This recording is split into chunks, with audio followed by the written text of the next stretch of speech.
ಲೂಕ 19ನೇ ಅಧ್ಯಾಯ 41ನೇ ವಚನ. ತರುವಾಯ ಆತನು ಅಂದರೆ ಯೇಸು ಸಮೀಪಕ್ಕೆ ಬಂದಾಗ ಪಟ್ಟಣವನ್ನು ನೋಡಿ ಅದರ ವಿಷಯವಾಗಿ ಅಂದರೆ ಯೆರೂಸಲೇಮ್ ಪಟ್ಟಣದ ಕುರಿತಾಗಿ ಯೇಸು ಸ್ವಾಮಿ ಕಣ್ಣೀರು ಸುರಿಸುತ್ತಾರೆ. ಯೇಸು ತನ್ನ ಶಿಷ್ಯರು ಯೆರೂಸಲೇಮ್ ನಗರಕ್ಕೆ ಸಮೀಪವಾಗಿ ಬಂದಾಗ ನಗರವನ್ನು ನೋಡಿ ಅದಕ್ಕಾಗಿ ಕಣ್ಣೀರು ಸುರಿಸಿ ಅತ್ತರು ಎಂದು ಸತ್ಯವೇದದಲ್ಲಿ ಬರೆಯಲ್ಪಟ್ಟಿದೆ. ಕಾರಣವೇನು ಗೊತ್ತೇ? ಆ ಪಟ್ಟಣಕ್ಕೆ ಬರುವಂತಹ ನಾಶನವನ್ನು ಕುರಿತು ಯೇಸುವಿಗೆ ಚೆನ್ನಾಗಿಯೇ ಗೊತ್ತಿತ್ತು.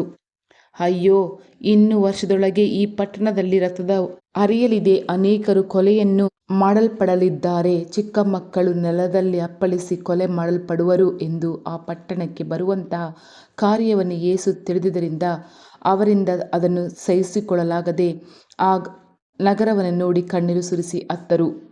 ಪ್ರಿಯರಾದವರೇ, ನಮ್ಮ ದೇಶವನ್ನು ಕಣ್ಣೆತ್ತಿ ನೋಡಿರಿ.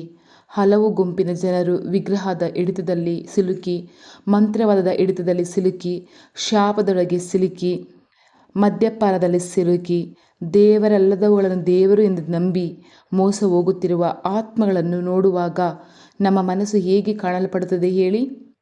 ಸೈತಾನನೊಂದಿಗೆ ನಾವು ಯುದ್ಧವನ್ನು ಮಾಡಿ ಪ್ರಾರ್ಥಿಸುವಾಗ ಬಲವಾದ ಶಬ್ದದೊಂದಿಗೆ ಪರಿಶುದ್ಧಾತ್ಮನಿಂದ ತುಂಬಲ್ಪಟ್ಟು ಪ್ರಾರ್ಥಿಸಲೇಬೇಕು.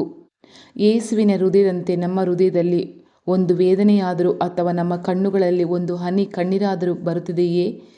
ಗೋಳಾಟದ ಪ್ರಾರ್ಥನೆ ಎನ್ನುವುದು ಕಣ್ಣೀರಿನೊಂದಿಗೆ ಪ್ರಾರ್ಥಿಸುವ ಪ್ರಾರ್ಥನೆ. ಪ್ರೀತಿಯ ದೇವರ ಮಕ್ಕಳೇ, ಇಂದು ರಾತ್ರಿ ನಾವು ಯೇಸುವಿನ ಮುಂದೆ ಮೊಣಕಾಲೂರಿ ನಮ್ಮನ್ನೇ ನಾವು ಒಪ್ಪಿಸಿಕೊಟ್ಟು, ಈ ಕ್ಷಣದಿಂದ ನಾನು ನನ್ನ ದೇಶದಲ್ಲಿರುವ ಜನರ ಆತ್ಮಗಳಿಗೋಸ್ಕರ ಪ್ರಾರ್ಥಿಸುತ್ತೇನೆ ಎಂದು ಕಣ್ಣೀರು ಸುರಿಸಿ ಪ್ರಾರ್ಥಿಸೋಣ. ಆಗ ನಮಗೆ ಇಂದು ರಾತ್ರಿ ಒಳ್ಳೆಯ ನಿದ್ರೆ, ಸಮಾಧಾನದ ನಿದ್ರೆಯನ್ನು ದಯಪಾಲಿಸುವರು. ಭಯದ ಆತ್ಮ ನಮ್ಮಿಂದ ದೂರಗೊಳಿಸುವರು.